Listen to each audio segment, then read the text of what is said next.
Heyo, it's Lloyd, aka MegaBlitzz. In today's video, we're going to be talking about something a little bit different in the Pokemon trading card game. And that's going to be unorthodox ways to win a game. And I'm not talking about milling out your opponent by playing mill or stall or anything like that.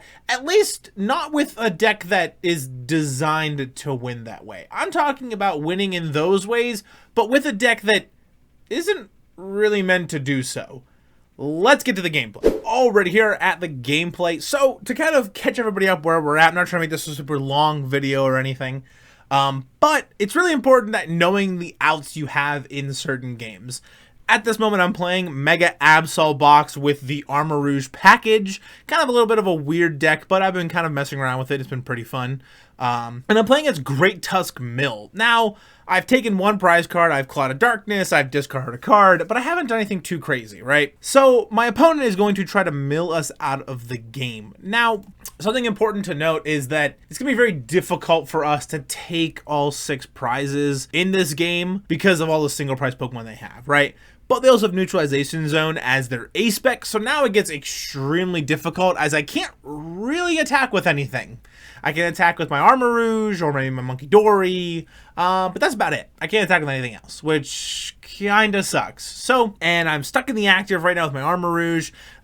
I can't retreat out of it for free because Latias only does basic Pokemon. So we're kind of just stuck in this getting milled situation. So I need a way out of this game, right? Now, something important I want to point out here is my opponent has 14 cards in deck, 5 cards in hand. I have whatever amount of cards in hand, and I have 26 cards left in deck. So if I just kind of use my resources effectively, we should be in a pretty solid spot here. So we're gonna Lilies, just get some different cards around. We're gonna, use the energy switch potentially, just so I can flame cannon, maybe get some damage rolling. I could retreat out of the Armor Rouge if I really wanted to. Try to maybe just attack with something else. And that's kind of what I ended up actually doing here is just trying to really figure out what my outs are. And that's kind of why I'm taking my time is, okay, Neutralization Zone's in play, so I can't really attack with anything that's super valuable right now, unless it's Monkey Dory, which could be better. But I figured, you know what? Let's just put pressure on my opponent, right? We are going to just punch for 90, and if you don't, I'm going to take the knockout on it next turn, and then force you to have to go into another Great Tusk. So, realizing that's my only out, that's what I go for. Now, this is not going to be feasible for me to win this game, right? The important thing when playing a deck like Great Tusk or like Snorlax Stall or Pidgeot Control or any sort of deck that really kind of just uses and exhausts all the resources to win the game. A big one comes to mind is like Lost Box. You really need to make sure you're aware of what cards you have at just about any point in the game. So, we're down to 20 cards in deck. Our opponent has 8. They have 6 cards in hand. We have 5 cards in hand now, and I'm just trying to just stall out this game because I realize that's my only out to win, right?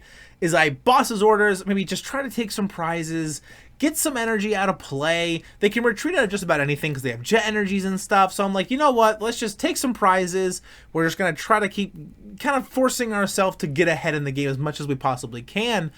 But the key card that I want to point out is the Iono in my hand. My opponent is just playing cards all willy-nilly a little bit.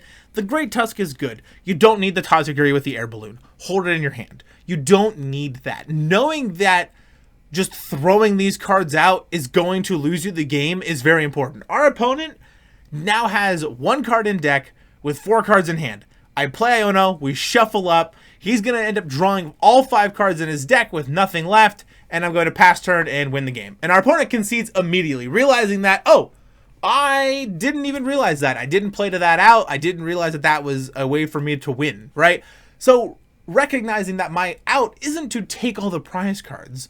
My out is recognizing that my opponent has less cards in deck than I do, and realizing that if I just let them mill me a little bit more, I can Iono and force them to draw all the cards in their deck and just win. I don't know, I think something that's not talked about a lot in the Pokemon trading card game, I said this in the outro, but is unorthodox ways to win a game. There are ways to win various Pokemon games that aren't the linear ways to win, and just that one is an example. Had I not recognized this at all and just kind of kept trying to kind of force my way into a very linear thought process, I could have just lost, right? But I recognize that in that game, my winning strategy isn't to now take 6 prizes. My strategy is to pressure my opponent enough for them to exhaust a bunch of resources that they need to have, and then basically force them to mill themselves out. Claw of Darkness, shred the good cards, force them to run out of resources. Iono, force them to draw all their cards out of their deck, and win that way. Let's get into the outro. Already scheduled for today's video. If you guys enjoy the content I've been making stuff from the channel, definitely make sure to leave a like, smash the subscribe button. I would appreciate it. And let me know down in the comments of just an unorthodox way you've won a Pokemon game. I think that was kind of one of my bigger ones where I milled the mill opponent. I think that was kind of interesting, just milling out, you know, my opponent who's playing a mill deck, mill the mill deck, which always feels just kind of fun. But yeah, let me know down in the comments below of just an unorthodox way you've won. I'd love to hear all your guys' different stories. But it's going to do it for today's video. I'll see you all in the next one. Peace!